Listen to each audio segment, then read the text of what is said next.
Obrigado. 10h10, acho que agora o contato estabelecido com o Dr. Paulo Cruzada. O senhor nos ouve? Bom dia.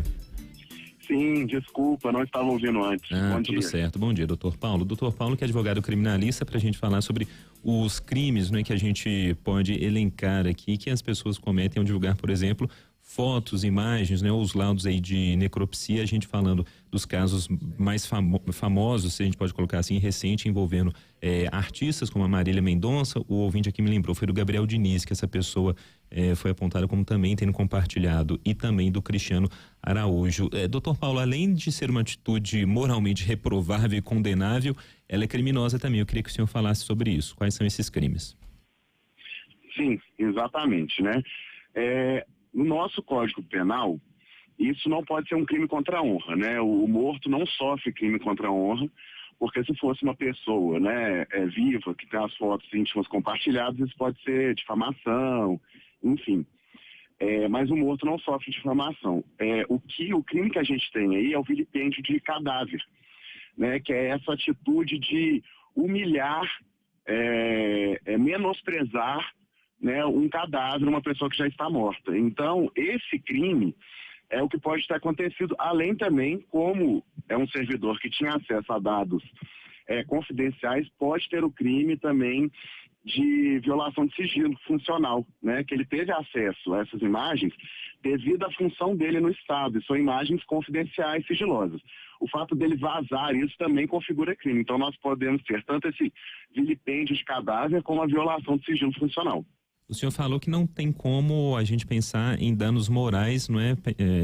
Pensar em danos morais, mas a família ali da pessoa, os familiares da Marília Mendonça, por exemplo, eles poderiam pensar em algum tipo de ação nesse sentido, danos morais? Não, exatamente, né? O crime de contra a honra, contra o morto não existe.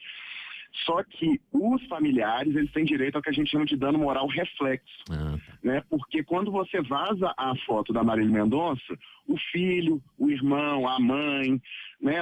Pessoas próximas sofrem com isso, né? Elas sofrem dano moral então o dano moral não é dela, né? Infelizmente ela faleceu, mas os familiares, eles têm direito a esse dano moral que a gente chama de dano moral reflexo. Então eles podem processar tanto quem vazou quanto o Estado de Minas Gerais, né, que era o responsável por guardar essas fotos, em danos morais, porque, né, causa dor, obviamente, a divulgação dessas fotos. Sim, agora, doutor, ele também seria responsável, né, pela divulgação, então, das fotos e vídeos de outras personalidades, conforme o Lucas disse, o Cristiano Araújo, Gabriel Diniz, né, lá em 2015, em 2019, também após a morte dos artistas. Isso pode ser uma agravante para um processo? Como é que funciona? Sim, o fato de ter sido vários, aí a Polícia Civil tem que investigar, porque se tiver mais pessoas, né, se tiver uma prévia organização, pode ter até o crime de associação criminosa, né, que era o antigo crime de quadrilha ou bando, que hoje em dia chama associação criminosa. Então ele pode responder por esse crime também, uma vez que ele pode ter estabelecido conexões ali, exatamente já visando futuras condutas. Então aí já configura uma associação criminosa. Doutor Paulo, a gente está falando de crimes que acontecem em um âmbito virtual. Eu não sei até que ponto a legislação brasileira consegue responder a esse tipo de demanda, mas é tudo meio que como um rastilho de pólvora, né? Quer dizer, essa pessoa deu início ali ao compartilhamento, aquilo se replicou de maneira viral pela internet, nas redes sociais, em grupos de mensagem, pessoas que retweetam, compartilham.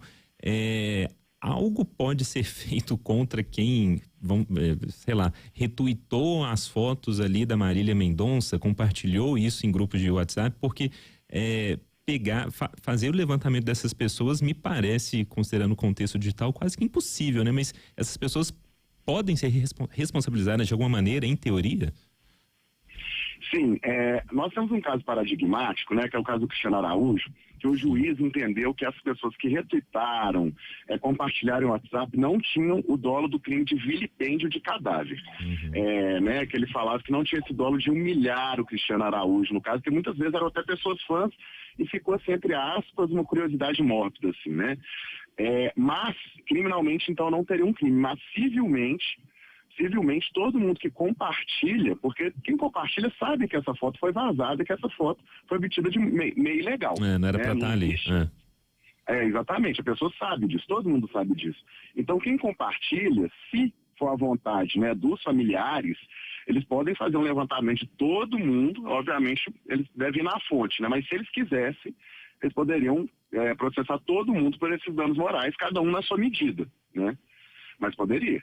Advogado criminalista Paulo Crossar, agora, doutor, em relação ao Código Penal brasileiro, né? Qual a opinião do senhor ou crítica, principalmente em relação a esse vazamento de fotos pós-morte? Há o que se mudar? É possível mudar? Qual o primeiro passo? Qual é a crítica do senhor? Bom, então, né, nosso Código Penal, ele é muito velho, né? Ele é um decreto-lei de Getúlio Vargas, lá no ano de 41, e esse crime mesmo, o vilipêndio de cadáver, é um crime original do Código. Então, ele é um crime que foi estabelecido em 41. O que acontece, né, que isso é normal, né? Os crimes, às vezes o mesmo crime que era cometido de uma forma lá atrás, hoje em dia é cometido de outra forma, até porque as redes sociais mudaram muito as interações na sociedade, né? Só que, às vezes, começa a falhar, né? Por exemplo, igual o caso do Cristiano Araújo, que ninguém foi punido porque o juiz considerou que o vilipêndio de cadáver não encaixava muito bem ali. Então, talvez, às vezes, seja o caso de criar o que a gente chama de uma nova tipificação, né? Tipificação é esses verbos que fazem o crime, né? Matar alguém, furtar alguém e tudo. Então, uma nova tipificação que dê conta dessa conduta de jogar nas redes sociais fotos de morto, porque o dolo é outro, né? Às vezes o dolo realmente não é humilhar, menosprezar, como no vilipêndio de cadáver, mas isso causa dor para os familiares, né? Então talvez seja o caso, né, dos nossos legisladores no Congresso criarem um novo tipo penal exatamente sobre essa conduta de vazar fotos sigilosas de pessoas que já morreram, exatamente para proteger a imagem do morto. Isso depende muito do clamor, né, da população. A gente usa como exemplo a Carolina Dickmann, Lei Carolina Dickmann, que teve as fotos ali vazadas, né, ela nua, enfim, levou o celular para um lugar para ser avaliado ali, consertado. Dependendo do clamor da população, a gente pode dizer que há possibilidade, então, uma pressão popular para que uma nova lei seja criada ou que seja atualizada? Sim, né, o crime, qualquer lei, né, principalmente crimes, dependem de vontade política, né, para passar no Congresso. Nós temos um Congresso extremamente fragmentado e precisa ter, vamos dizer, entre aspas, uma união nos parlamentares em torno desse tema para avançar, né, porque se alguém propõe e não tem uma força política, aqueles projetos que ficam na gaveta ali 5, 10, 15 anos, né, até que tenha força política ou talvez seja engavetado para sempre, né. Nós temos um caso até mais recente, que a Lei Carolina Dickmann, que é aquele caso do homem em São Paulo que ejaculou numa mulher, e isso não era crime nenhum, né? Não era estupro, não era nada, e criaram o crime de importunação sexual, né? Que dá conta desses casos. Então, esses casos assim que tem muita mídia em cima, talvez, muitas vezes eles redundam nisso, né? De uma mudança na legislação para que esses casos que têm, entre aspas, um buraco na lei, passem a ser tipificados como crime. Doutor Paulo, para a gente terminar, a gente falando dessas responsabilizações, não é? E não dá para a gente não colocar aqui na roda o papel das plataformas, não é? Da Meta, do Twitter, que está com dono novo, que mais que a gente tem? Dos aplicativos de uma maneira geral, do Telegram. De que maneira, inclusive esse é um debate que está sendo feito atualmente, não só no país, mas globalmente também, de que maneira, no entendimento do senhor, essas plataformas devam ser responsabilizadas pelo compartilhamento de conteúdos do tipo? Bom, então, no nosso Marco Civil da Internet, existe um princípio que, até um nome assim pode parecer esquisito, que é da irresponsabilidade do servidor. Isso quer dizer o seguinte, que até o servidor ser notificado judicialmente, ele não é responsável pelo conteúdo que está sendo compartilhado.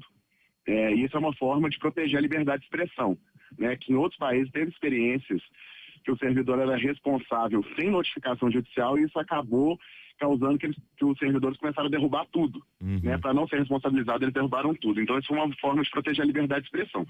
Mas é claro que existem mecanismos, aí o governo pode buscar, junto com essas plataformas, uma forma de derrubar mais rápido, né, esse conteúdo, depois que ele é considerado ilegal uma vez, né, dele ser derrubado em sequência, né, porque eles têm mecanismos hoje para identificar na hora o que é postado e já derrubar. Se você colocar uma música em qualquer postagem, por exemplo, no Instagram, e que não tem com direitos autorais protegidos, eles derrubam na hora, né? Se você colocar uma foto que está tocando, um vídeo que está tocando uma música ao fundo, eles identificam e derrubam isso por direitos autorais. Então, se eles conseguem fazer isso com direitos autorais, por que eles não podem fazer isso também para proteger, né, a imagem de uma pessoa que já faleceu? Então, isso tem que ser muito bem calculado para também não virar uma forma de inibir a liberdade de expressão, mas que eles têm ferramentas para atingir exatamente as postagens que eles querem, eles têm. Então, é uma coisa que tem que ser trabalhada, sim. Com certeza, o debate está imposto, inclusive. São 10h20, a gente conversou aqui na Band News FM com o advogado criminalista Paulo Cruzara.